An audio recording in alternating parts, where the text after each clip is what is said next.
Howdy. There is some quake activity going on in many places. China, Japan, and the Philippines almost simultaneously. And I was first supposed to talk about this, but I had another thing in my newsfeed, so let's check it out. Big Think. I don't know. That's science news, I guess. Starts with a bang. October 18th, 2022. Maybe today, that's just recently came into my newsfeed. The secret to becoming an excellent physicist. It's literally the one and only trick that separates top-notch physicists from crackpots, dropouts, and those who can't cut to master.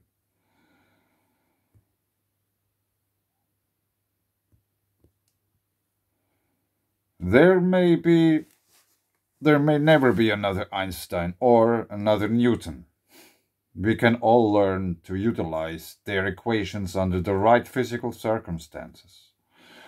We can become excellent at physics the same way they did, by solving problems. Key takeaways. When most people think of a great physicist, they think of Einstein. Often alongside his famous quote, "Imagination is more important than knowledge." Professional physicists, armchair physicists, and laypersons alike all have wild imaginative ideas concerning how the world works, but very few ideas are worth serious scrutiny. This isn't because of bias, gatekeeping, close-mindedness, or dogmatism. It's because the expertise you gain in becoming a quality physicist teaches you how to separate out the nonsense. Yeah, like explaining gravity with gravity.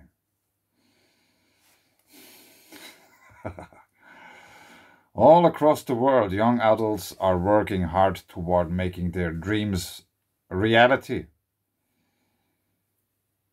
Yes, probably it's the other way around. You cannot bend reality. You have to adjust to it. But that's what I think. For many students at both the undergraduate and graduate levels, that dream involves unlocking the secrets of the universe, taking us beyond our current understanding and beyond the standard models, yes, of both particle physics and cosmology.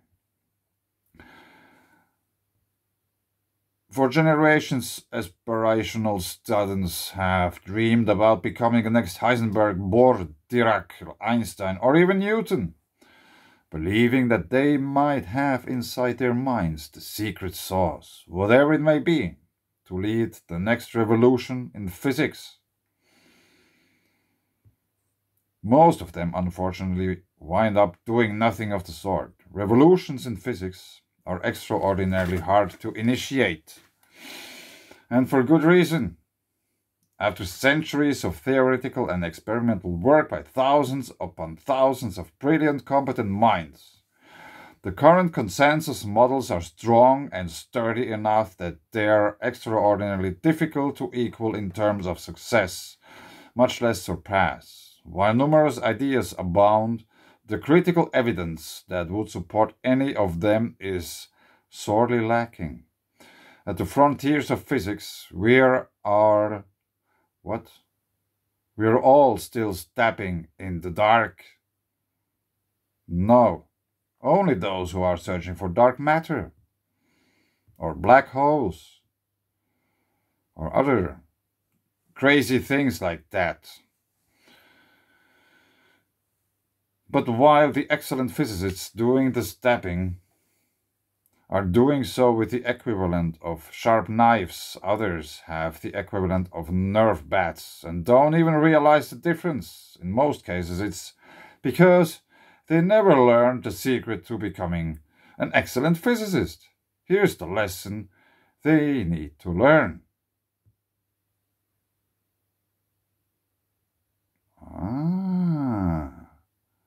Now we are getting something. Light is nothing more than an electromagnetic wave. Yes, but it is much more than just that.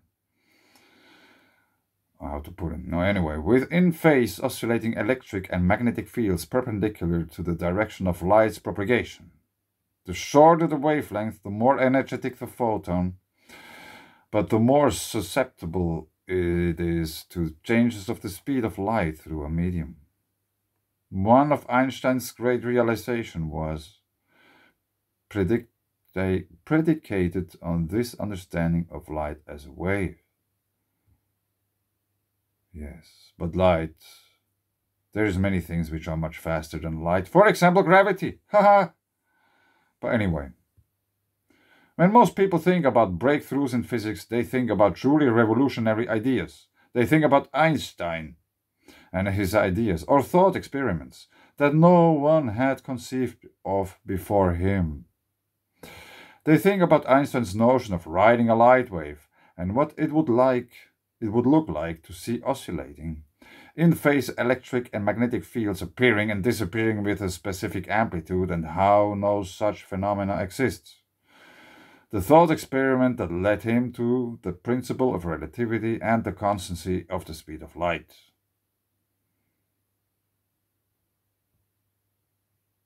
Yeah, it just ignored the whole electricity.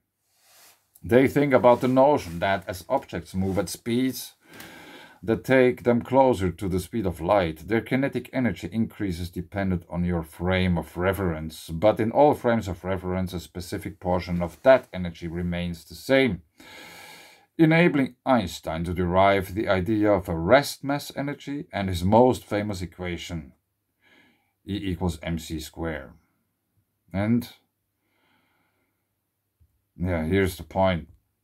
Energy, mass in motion. In order to get energy, you need to have mass in motion. And you cannot, they are not explained in any way. The energy can be also electric. Like an E. And they think about what Einstein himself called his happiest thought, or the notion that from inside a closed room you cannot tell whether you're experiencing the downward pull of gravitation or the equal and opposite reaction from a constant thrust or acceleration. This thought led to Einstein's equivalence principle, which in turn eventually gave rise to Einstein's general theory of relativity. Yeah. It's almost as if one person, even coming from outside the mainstream school of scientific thought, could almost single-handedly overturn the leading ideas in a modern scientific field and herald a revolution that leads us to a radical reconception of how the universe works. Einstein himself seemed to agree with this notion, as you can find his famous quote, "Imagination is more important than knowledge," practically anywhere you look. But this fails to recognize the true extent of the background work that was necessary for Einstein to undertake on his own, before any of these revolutionary thoughts could even begin to enter his head. It ignores the fact that Einstein went to school, learned physics, and even studied under one of the great mathematicians and physicists of his time, Hermann Minkowski. It ignores the fact that Einstein himself, even after leaving school, formed his own academy to study physics, wherein he and his collaborators worked through the intricacies and consequences of various avenues of thought. And even it ignores the context of Einstein's full quote, which states, "I am enough of an artist to draw freely upon my imagination. Imagination is more important than knowledge, for knowledge is limited, whereas imagination encircles the world." What do we have here? This illustration shows the precession of a planet's orbit around the Sun. A very small amount of precession is due to general relativity in our solar system. Mercury precesses by 43 arcseconds per century, the greatest value of all our planets. Elsewhere in the universe, OJ287's secondary black hole of 150 million solar masses precesses by 39 degrees per orbit of a tremendous effect. They still haven't discovered any black hole ever. There are no such things as black holes. And gravity is tied to the charge of a body.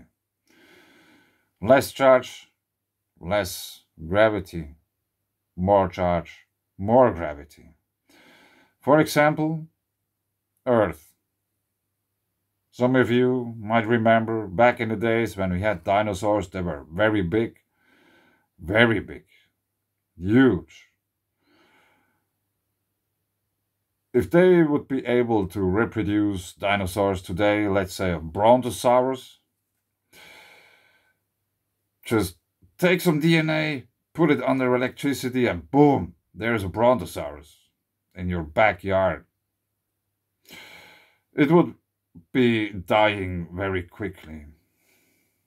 Like, let's just assume it would be already adult. Like, you know, it wouldn't have to grow for years in order to get big. Maybe they grew very fast. I don't know.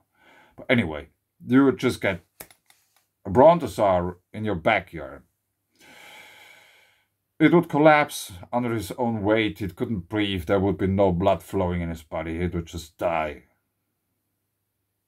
Quite much like if you pull a shark on land, it dies because it doesn't have bones.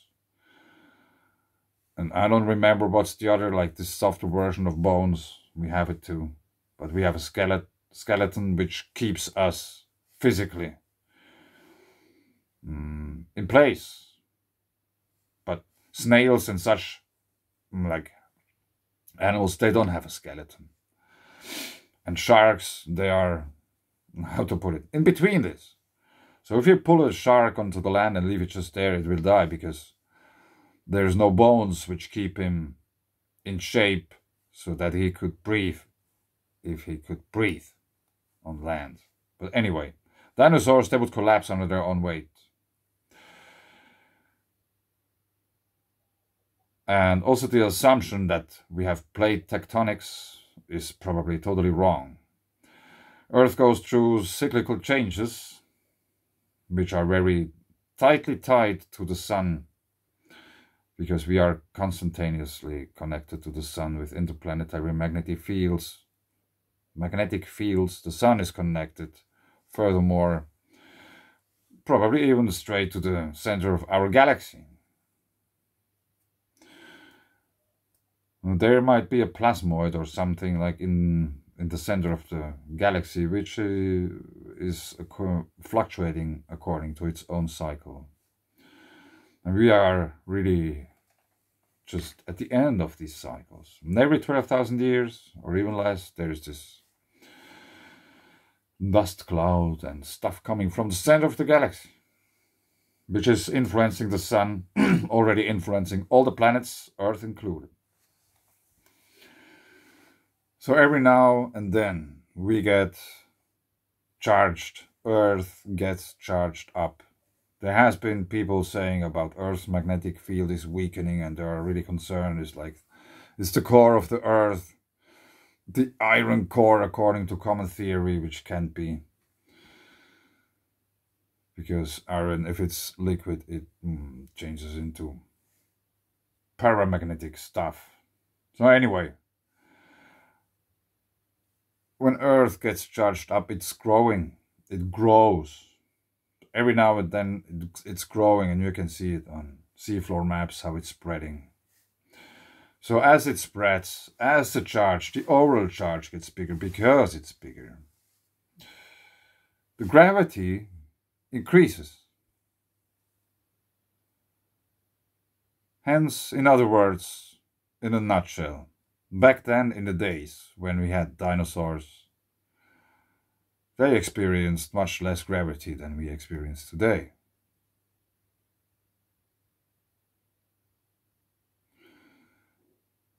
because it is tied to charge. But anyway, let's go on with this article. The key that most people miss about Einstein's quote, I haven't read this yet, I just stumbled across this and thought that when I just, okay, Chicken had something to say. The key,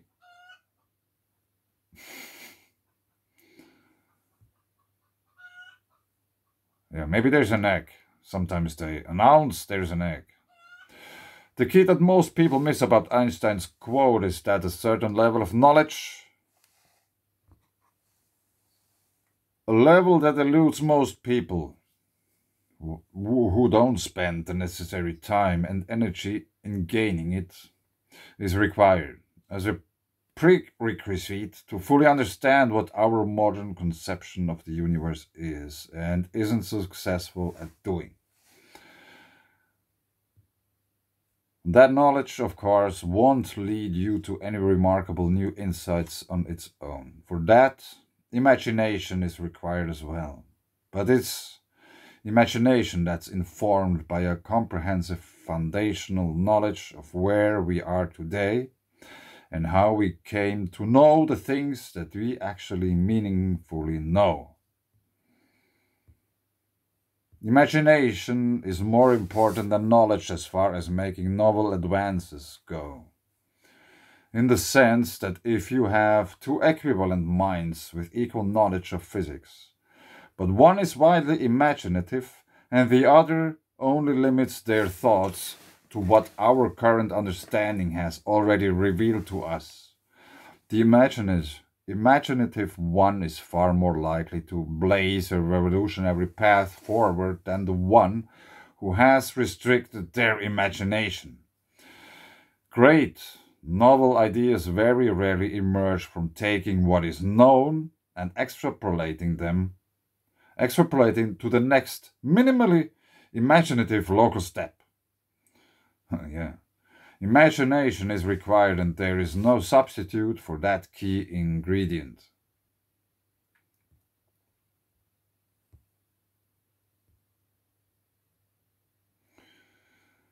Anyway. But while imagination is desirable for coming up with revolutionary ideas, a foundational knowledge of the physical theories and ideas that have led us to our current scientific consensus is absolutely mandatory. Many students, prior to the beginning of their undergraduate degree, while in pursuit of their bachelor degree when considering graduate schools, or while a graduate student themselves underestimate the importance of obtaining that knowledge, overestimate their reliance on their not fully formed physical intuition. Physical intuition. And fail to recognize the critical step required to become an excellent physicist. That key step? It's simplicity itself. You become good at physics by solving physics problems. That's it. That's the secret. If you want to become competent at physics, you will solve physics problems in the area you wish to learn.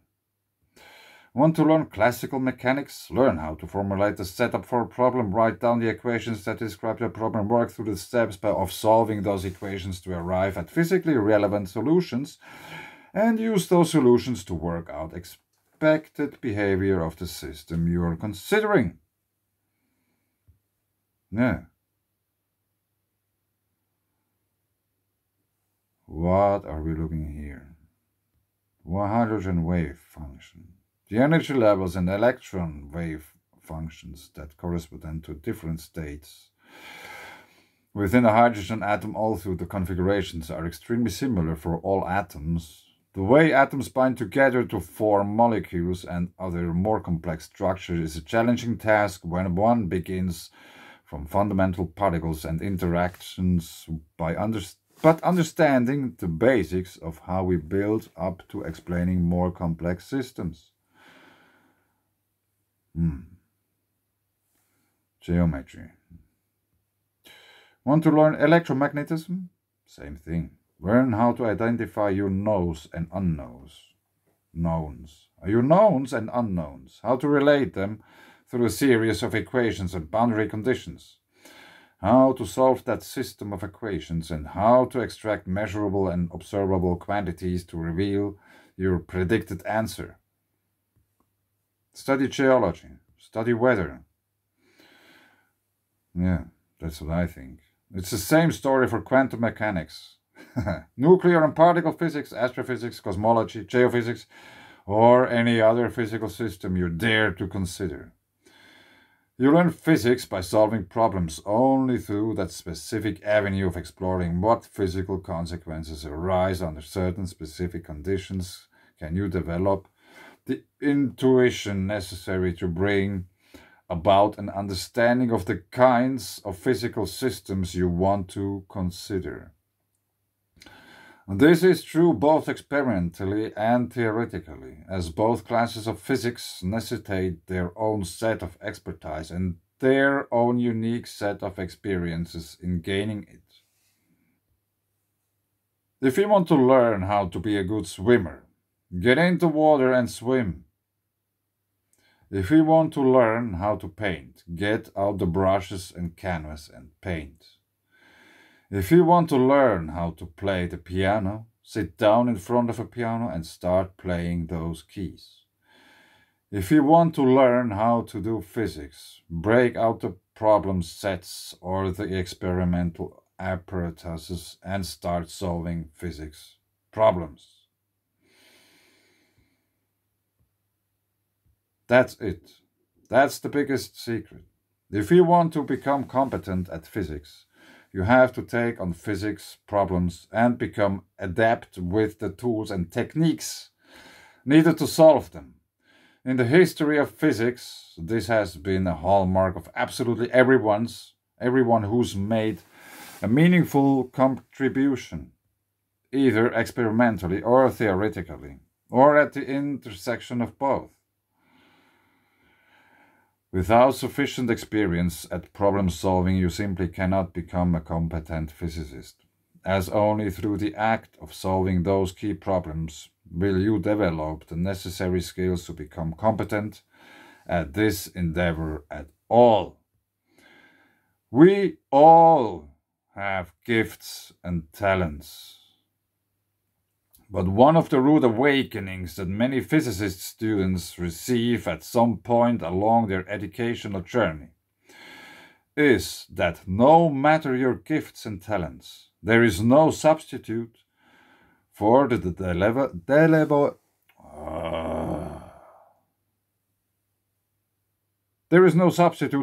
development of necessary skills. Problem solving is something you can be talented at for certain, but we all need practice at solving those problems in order to gain a competence and familiarity, and to eventually develop an intuition. Yeah, this word doesn't really roll today. Intuition. That doesn't lead you astray. When it comes to any particular area of physics, there are really long sentences, hard to read, and I didn't practice. If you don't put in that specific type of work, you will never develop the most important aspect of becoming good at physics. Understanding the quantitative relationship between different physical phenomena and effects. A lot of students are mystified at hearing this seemingly obvious advice, thinking they are already following it as directed by attempting the assigned homework. Although you get partial credit for that. The main advice, you become good at physics by solving physics problems, has an important corollary. You need to learn a greater amount of physics than the physics you'd encounter simply from going through your assigned homework. You need to learn the physics in your physics textbook, for example. Most students believe, erroneously, that if you read the textbook and refer to various sections of it as needed, while solving your homework problems, that's sufficient. Instead, I'd recommend the following course of action instead. First, read the relevant section of the book before attending the lecture that will cover the material in the book, including taking notes and writing down the equations that appear. Second, when you go to your lecture, take notes on everything the instructor writes down, including anything they say that you find relevant, interesting, that they don't write down. After your lecture and before doing your homework, go through the relevant section of your book along with your lecture notes. And this time, make sure you can step by step work through every problem that was solved and or worked out in the lecture and in the relevant section of the book. And then, only then, after you've done all of that, should you go and do your homework. If that sounds like a lot of work to you to put in, I'd encourage you to ask yourself this question. What do you hope to get out of an education in physics? Because all you'll ever get out is directly proportional to the work you put in.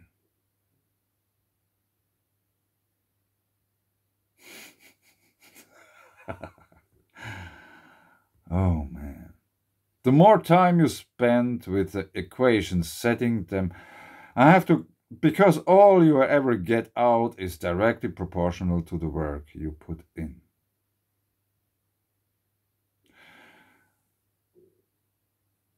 No. No, definitely not. The more time you spend with the equations, setting them up correctly under a variety of physical conditions, solving the relevant system of equations to find the unknown quantities based on what you know, measure, and then comparing those predictions with something that's measurable, the more capable you will become of correctly and usefully modeling a novel, newly considered system. There are lots of other activities, many of which are worth the time and investment of effort that can help you improve at physics in addition to setting up and solving relevant sets of problems. You can read books including an in-depth and popular accounts of various topics, often going back to the original sources, where the idea you're interested in was first put forth. You can read review papers and conference proceedings, which typically offer a broader, more modern, more accessible overview of a new field than a textbook or original source can. You can work through specialized textbooks, particularly ones that guide you through the equations relevant to the problems you're considering. But, once again, if you don't work out the quantitative parts for yourself, you are shortchanging yourself into an intellectually fundamental level. As a physicist, you'll often receive solicitations from people who say things like, I have an idea, I just need someone to help me with the math details. But unless you're someone who's worked through the quantitative details found in a variety of physical systems for yourself, likely correcting a vast array of misconceptions that you previously had before learning the lessons one learns by doing precisely that hard quantitative work, you have no way of evaluating whether your idea even makes sense, much less if it has any merits. You learn physics by solving problems, and by extension, if you haven't solved the relevant problems, you almost certainly haven't learned enough physics to be able to evaluate an idea in any sort of meaningful way. A huge part of learning physics involves disabusing yourself of notions that you possessed before you learn the valuable lessons one can only learn by doing that difficult, necessary, quantitative work to see which effects matter, and by how much under a variety of circumstances. Imagination may be more important than knowledge, but a foundational level of knowledge is absolutely required for your imaginative thoughts to be relevant to the universe at hand. You learn physics by solving problems, and that's the secret key to achieving excellence in this particular scientific field.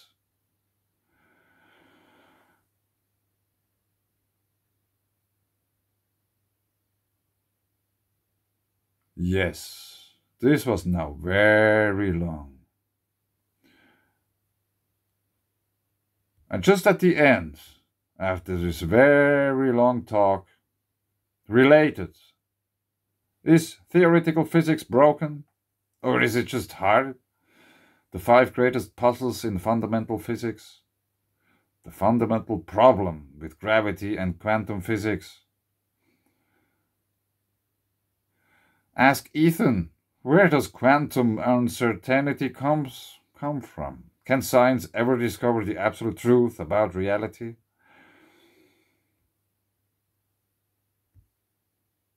If gravity is 1, the electric force is 10 to the 39th potence, and it has so many zeros behind it. So which is the main force?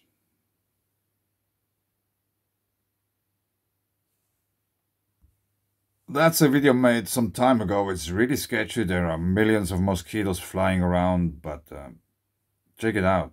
Conducting an electromagnetic experiment. How to overpower gravity. No numbers or equations needed. We have plasma in the sky.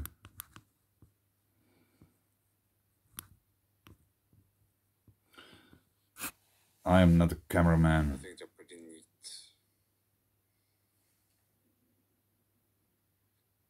Photobombing mosquitoes, but I wanted to show you a quick experiment about why I think water, mountain water, and all these kind of things are very important. That's a magnet, fishing magnet. That's a piece of metal.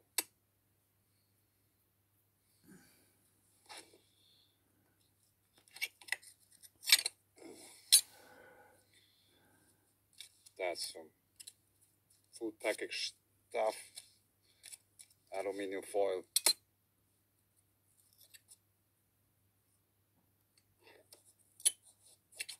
It's not really magnetic. Yeah, I'm not a cameraman. But check it out. Water. Finger.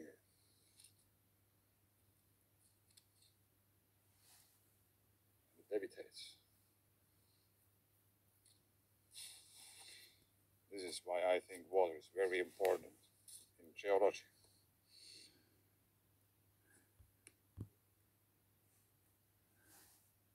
So, this includes easy water, the electromagnetic potential of water. And just with this very simple experiment, you can do it at home if you have a magnet and stuff. Nothing is bought for this experiment, it was all stuff which has been already there. And I basically proved Newton already wrong, or Einstein. Gravity cannot be the force number 1, since you can overpower it just by dipping your finger into water.